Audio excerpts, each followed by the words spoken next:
ఎవరు మురళీ బాబా? చాలా కాలం అయిందా నిన్ను చూసి. చాలా సంతోషం బాబు. నీలో బాగా మార్పు వచ్చేసిందే. నీకు గుర్తుందా, చిన్నప్పుడు నువ్వు చదువుకునేటప్పుడు నేను ఇచ్చిన పాఠాలు నువ్వు గడగడ అప్పచెప్పేస్తుంటే మా మురళీబాబు చాలా తెలివిగలవాడు, బాగా చదివేసి పెద్ద పెద్ద ఉద్యోగాలు సంపాదించేసి కలెక్టర్ ఉద్యోగాలు అవి చేసేసి మా ఊరికి పెద్ద పేరు తీసుకొస్తాడని నేను అందరికీ చెప్తుండేవాడిని. కానీ బాబు, మన ఊరి పేరు, పరువు, ప్రతిష్ట ఇలా బజారు పాలు చేస్తావని అనుకోలేదయ్యా. మాస్టారు, అర్థమైంది మాస్టారు, మీరేమంటున్నారో అర్థమైంది. చూడండి, మేమేదో కాని పని చేశామనో చేయకూడని పని చేశామనో మీరందరూ అనుకోవటంలో తప్పు లేదు. కానీ ఒక్క విషయం ఆలోచించండి, ఆమెకు తన భర్తతో సుఖం లేదు. ఆమె లేకుండా నేను బ్రతకలేను. అందుకే అర్థం లేని ఈ కట్టుబాట్లని కాదనుకొని మేమిద్దరం కలిసి ఒక నిర్ణయానికి వచ్చి ఈ పని చేశాం. మేం చేసిన దాంట్లో తప్పే ఉంది. ఏమిటి బాబు, నువ్వు చేసిన దాంట్లో తప్పేమీ లేదంటావా? ఆ సంగతి ఆ పిచ్చి పిల్లలు చెప్పవా బాబు? చూడు, ఏదో తప్పు చేశానని ఏడుస్తుంది పాపం. చూడు నాయనా, ఒక ఆడ మగ కలిసి కాపురం చేయడానికి రూపం, డబ్బు ముఖ్యం కాదయ్యా. అవే ముఖ్యం అయితే ఈ పవిత్ర భారతదేశంలో ఇన్ని సంసారాలు చల్లగా ఉండవు, ఉండబోవు. భర్తలో ఏదో లోపం చూశానని భార్య భర్తను వదిలేసి, భార్యలో ఏదో లోపం చూశానని భర్త భార్యను వదిలేస్తే మన సాంప్రదాయాలకి, ఆచారాలకి అర్థం లేదు, మనకు బ్రతుకు లేదు నాయన. బాబు, అన్నేళ్లు లంకలో ఉండి నా భర్త వస్తాడు, నన్ను రక్షిస్తాడని ఆశగా ఎదురు చూస్తూ జీవించింది కాబట్టే ఇన్ని వేల సంవత్సరాలైనా సీతాదేవిని ఇంకా దేవతగానే కొలుస్తున్నాం. భర్త కుష్ఠరోగైనా నెత్తి మీద పెట్టుకుని అష్టకష్టాలు పడింది కాబట్టి సుమతిని మహాపతివ్రత అన్నాం. బహుశా వాళ్ళు నీ అంత తెలివిగలవాళ్ళు కాకపోవచ్చు. చివరికి ఖచ్చితంగా నేను చెప్పేది ఏమిటంటే, ముమ్మాటికి నువ్వు చేసింది తప్పు, తప్పు, తప్పు. మాస్టారు, ముసలివాడిని, నేను ఏదైనా పొరపాటు మాట్లాడుంటే మన్నించు.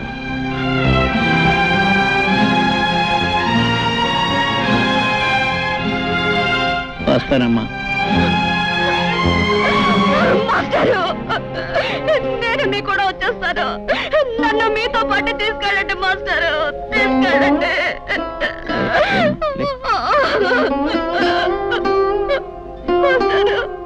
ఏమిటమ్మా, ఏమిటి పిచ్చి తల్లి? వస్తావా? ఎక్కడికి వస్తావు? ఎవరి దగ్గరికి వస్తావమ్మా? నా కూతురు చచ్చిపోయిందని తర్పణం వదిలేసిన మీ నాన్న ఇంటికి వస్తావా? తప్పు చేసిన నిన్ను మళ్ళీ ఎప్పుడూ ఆ ఊళ్ళో అడుగు పెట్టకూడదని వెలేసిన ఆ ఊరికి వస్తావా? పోనీ రాంబాబు ఇంటికి తీసుకెళ్దామంటే నిన్న రాత్రి నీ చెల్లెలతో అతనికి పెళ్లి జరిగిపోయింది. అంతేనమ్మా, అంతే. ఒకసారి గడప దాటిన ఏ ఆడదాని బ్రతుకైనా జీవితాంతో సైలెన్సేనమ్మా, సైలెన్సే, సైలెన్సే.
అయ్యో, ఉండు బావా.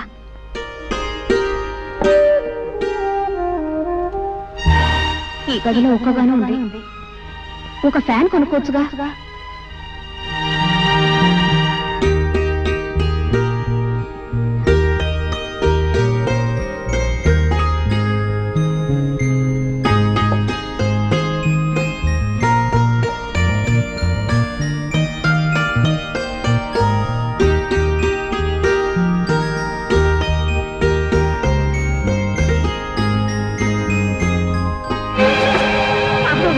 అమ్మగారు కృష్ణాలు పోస్తున్న అంటించుకుంటున్నారు.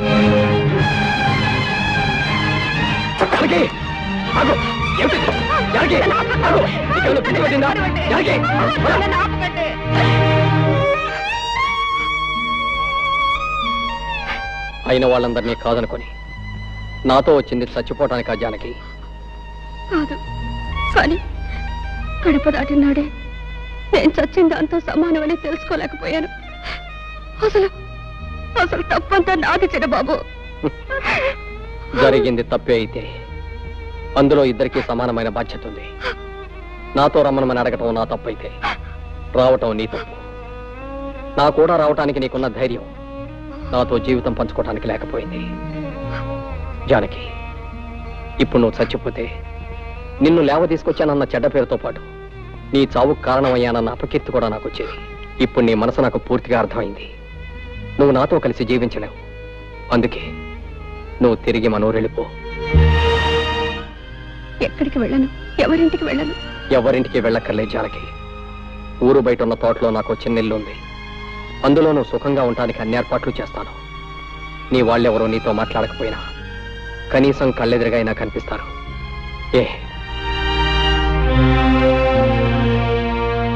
అయితే ప్రొద్దుటే ప్రయాణానికి సిద్ధంగా ఉండు. ఈ రాత్రికి అన్ని ఏర్పాట్లు చేస్తాను.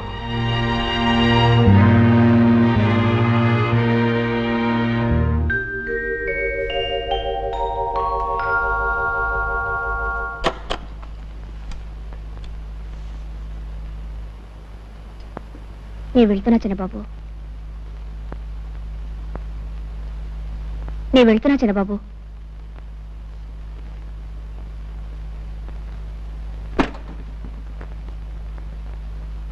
చిన్నబాబు,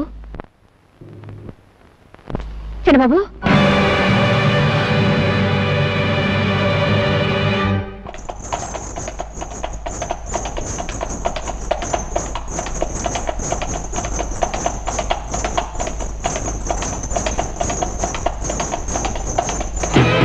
చూడవే ఆ ముద్రస్తకు దొస్తుంది. దాని మొహం చూస్తే ఆ పాపాలన్నీ మనకి అంటుకుంటాయి. అది చూడకండి, రండి.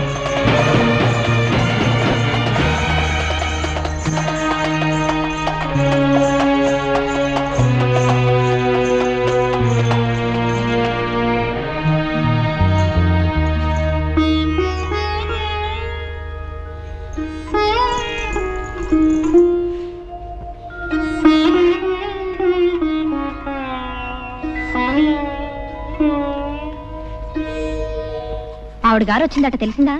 ఎవరావిడే? పెద్ద తెలియనట్టు అడుగుతావే, అదే ఆ జ్యేష్ఠాలమ్మ. మళ్ళీ తగలడిందటగా. జ్యేష్ఠాలమ్మా? ఆ పేరు ఇప్పుడు వినలేదే. ఇదిగో ఇలాంటి సమాధానాలు చెప్తే నాకు ఒళ్ళు మండుకొస్తుంది. చిచ్చి, మళ్ళీ ఊరు రావడానికి మనసు ఎలా ఒప్పిందో. అంత సిగ్గుమాలను పనిచేసిన తర్వాత కూడా. రామరామ. ఏంటో రామరామ కృష్ణ కృష్ణ, అసలు విషయం ఏంటి చెప్పు. అట్నుంచటే పోతుంది అనుకున్నాను. ఆవిడ గారి గురించి ఇక్కడ ఎవరు బెంగ పెట్టుకున్నారని వచ్చింది మళ్ళీ. ఆవిడ గారు ఈవిడ గారు ఏమిటో గోల? అసలు సంగతి సూటికి చెప్పు, ఎందుకు రాద్ధాంతం? అవును, ఎందుకు ఎవరావిడే? ఇంకెవరు? ఆవిడే, ఆ జానకమ్మ గారు. ఒకప్పటి మా అక్కయ్య గారు. ఊరవతల తోటలో ఉందట. నువ్వు చూడలేదా? లేదు. అయినా ఆవిడ విషయం మనకెందుకు? వస్తే ఎవడకు కావాలి, రాకపోతే ఎవడకు కావాలి. అవునులే. ఇదిగో నువ్వు గాని ఆ చుట్టుపక్కలకి వెళ్ళినట్టు తెలిసిందో నేను ఊరేసుకొని చచ్చిపోతాను, గుర్తుంచుకో. నీకేమైనా పిచ్చి పట్టిందా? నేను ఎందుకు వెళ్తాను? అయినా ఒకసారి మనల్ని కాదని వెళ్ళిపోయిన మనిషి గురించి మాట్లాడడం అనవసరం. ఏదో ఆపుకోలేక అన్నానులే బావా. అవును, అసలు నువ్వేం తినలేదేంటి? ఉండు, నేను తినిపిస్తాను. ఉప్పు కారం లేకుండా ఈ చప్పుడు తిండి ఎలా తింటున్నారో నాకు అర్థం కావట్లేదమ్మా. ఒక్క పూట ఉప్పు తక్కువైతే మా మామ నా మొఖం మీద ఉమ్మేస్తాడు. ఈ బ్రతుక్కి రుచులెందుకు రావులమ్మా? తీపైనా చేదైనా పులుపైనా కారమైనా అన్నీ ఒకటే. అందుకే ఈ చప్పుడు తిండి. అంతేలే అమ్మా, అంతే. ఎన్ని జన్మలెత్తినా ఆడదానిగా మాత్రం పుట్టకూడదమ్మా. ఒక చిన్న తప్పు చేసినా జీవితాంతం బాధపడాల్సి వస్తుంది. లేకపోతే బిడ్డను కను కూడా చూసుకునే అదృష్టం లేకుండా పోయింది మీకు. రావులమ్మా. అవునమ్మా, మొన్న ఈ మధ్య మీ పాపను బళ్ళే వేశారు. ఎంత ముద్దుగా ఉందనుకున్నారు? బొద్దుగా అందంగా ఉంది. దేనికైనా అదృష్టం ఉండాలమ్మా. ఏమిటి నా మీనా? మీనా అప్పుడే పడికెళ్తుందా? అవునమ్మా.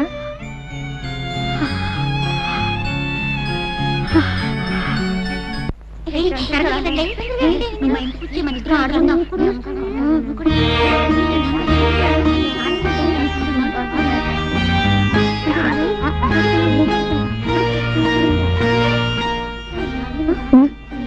అదిగో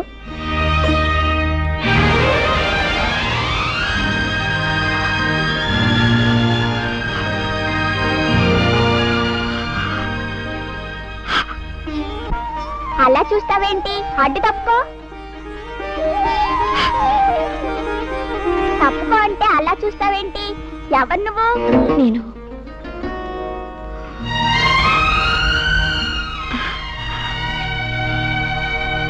నేను నేను అంటే చెప్పావు.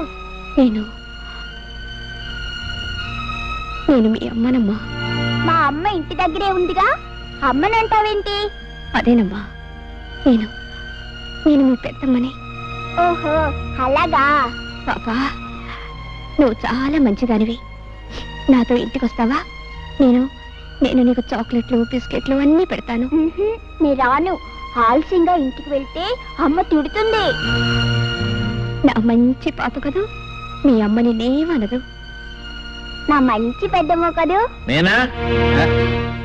జానకి నువ్వా? మాస్టారు, నేను ఇలా రావడం తప్పని నాకు తెలుసు. కానీ కన్న తల్లిగా మనసు చంపుకోలేకొచ్చాను. కాసేపు పాపనింటికి తీసుకెళ్తాను. కాదనకండి మాస్టారు. నీ బిడ్డను నువ్వు దాడడానికి ఇంకొకరు చేతులెత్తి నమస్కరించి ప్రాధేయపడవలసి వచ్చింది. ఏం చేస్తాం? తీసుకెళ్ళి వెళ్ళమ్మా, వెళ్ళు. వెళ్ళనా తాతయ్య? వెళ్ళమ్మా, వెళ్ళు. నాకు బిస్కెట్లు పెడతావా? తప్పకుండా పెడతాను. వస్తాను మాస్టారు. వెళ్ళారు, వెళ్ళు. అమ్మా,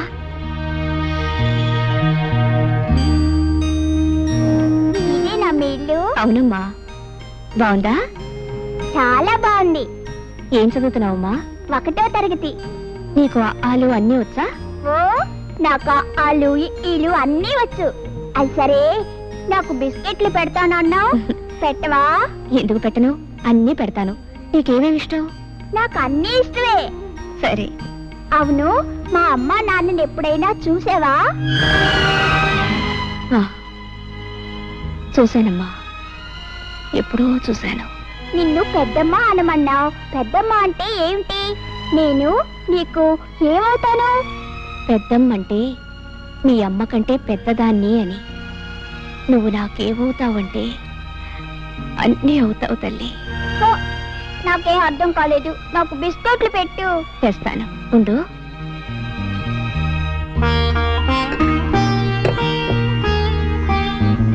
ఇదిగోమ్మా, తిను. ఇవన్నీ ఇంటికి తీసుకెళ్ళనా? వద్దమ్మా, మీ అమ్మ తిడుతుంది. ఇక్కడే తిను. సరే పెద్దమ్మా, నువ్వు కూడా తిను. నాకొద్దమ్మా, నువ్వు తిను.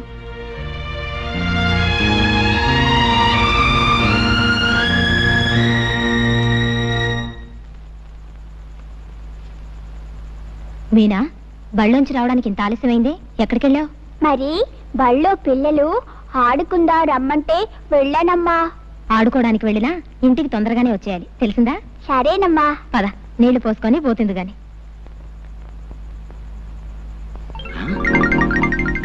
ఏమిటి వీధి గుమ్మంలో అభిసారికలా నిలబడ్డావు? లోపలికెళ్ళు.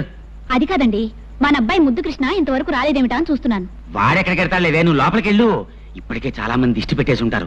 నువ్వు కాస్త దిష్టి తీసుకుని నాకు కూడా తీ, పదా.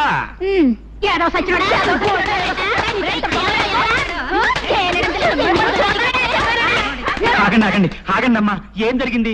ఎందుకు ఈ పసివాడిని గొడ్డును బాధినట్టు బాగుతున్నాడు? పెద్ద మగాళ్ళ కన్ను కొడుతున్నాడు. అన్ని తండ్రి బుద్ధులే. ఇది కత్తి బుద్ధి చెప్ప. ఎరా ముద్దు, వాళ్ళు చెప్పిందంతా నిజమా? స్నానం చేస్తుంటే తడికి సందులో చూసావా? ఆదాల కన్ను కొట్టావా? అమ్మ నా కొడక, నువ్వు నిజంగా నా కొడుకువేరా? నా పరువు నిలబడతావరా నా కొడక్క? ఏమేవు ఒకసారి లేరా? సింహం గడుపున సింహమే పుడుతుంది, కృష్ణుడి గడుపున కృష్ణుడు పుడతాడు, కానీ రాముడు ఎందుకు పుడతాడు? మరీ అంత మురిసిపోకండి. జరిమానాల కింద మీరు సగం తగలేశారు, మిగతాది ఇడు తగలేస్తాడు. పదరా పదా. సర్వే జనా ఎవరు లేరుగా, ఎందుకు అనవసరంగా?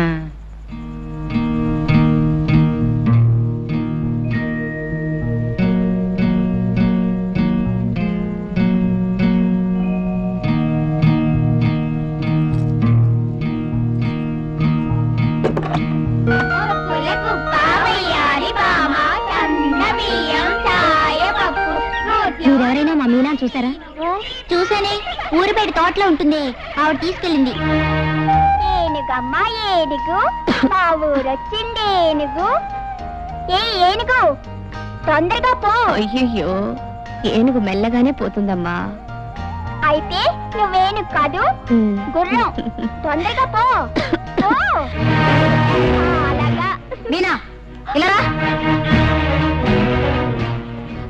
ఎందుకు ఆ రోజు బండి నుంచి ఆలస్యంగా వస్తున్నా? ఎన్నాళ్ళ నుంచి నాతో అబద్ధాలు చెప్తున్నా? చెల్లాయ్, నేనే తీసుకొచ్చాను. నన్ను అలా పిలవకు. నీ చేత అలా పిలిపించుకోవడం కంటే చావడం మేలు. నువ్వు చేసిన సిగ్గుమాలిన పనికి మా పరువు పోయింది, మా మురళి ప్రాణం పోయింది. ఇంకా ఎవరిని సాధిద్దామని, ఎవరి బ్రతుకు నాశనం చేద్దామని ఈ ఊరొచ్చా? చెల్లాయ్ నార్మల్, నేను నా భర్తతో హాయిగా కాపురం చేసుకుంటుంటే చూడలేక ఏదో రకంగా నా సంసారంలో చిచ్చు పెట్టాలని వచ్చా, అవునా? 2 రోజులు ఈ పసిదాంతో నువ్వు స్నేహం చేసావో లేదో అప్పుడే అది అబద్ధాలు చెప్తుంది. కాదు, నువ్వు చెప్పిస్తున్నావు. ఏ దీన్ని కూడా నీలా తయారు చేద్దామనా? తప్పు చేసిన వాళ్ళు ఏం చేసినా, ఏం మాట్లాడినా తప్పుగానే ఉంటుంది. కనీసం నిన్ను చెల్లాయిని పిలవడానికి కూడా నోచుకోలేదా అమ్మా నేను? జీవితంలో అన్నీ పోగొట్టుకొని అందరికీ దూరమై కుమిలిపోయి బ్రతుకుతున్నానమ్మా. నీ కాపురం చెడగొట్టేంత శక్తి నాలో ఉంటే నా బ్రతుకిలా తగలడదమ్మా. నా కన్న బిడ్డని కళ్ళారా చూసుకొని బ్రతుకుదామని వచ్చాను, అంతేగాని నువ్వేం చెప్పక్కర్లేదు. నువ్వే ఉద్దేశంతో ఈ ఊరొచ్చావో నాకు తెలుసు. ఎలాగైనా బావను కలుసుకొని బుట్టలో వేసుకుందావు, అంతేగా? చూడు, బావుతో నువ్వు మాట్లాడావని తెలిస్తే మరుక్షణం నువ్వు చూసేది నా శవాన్నే. మీరా పుస్తకాలు తీసుకుని రా.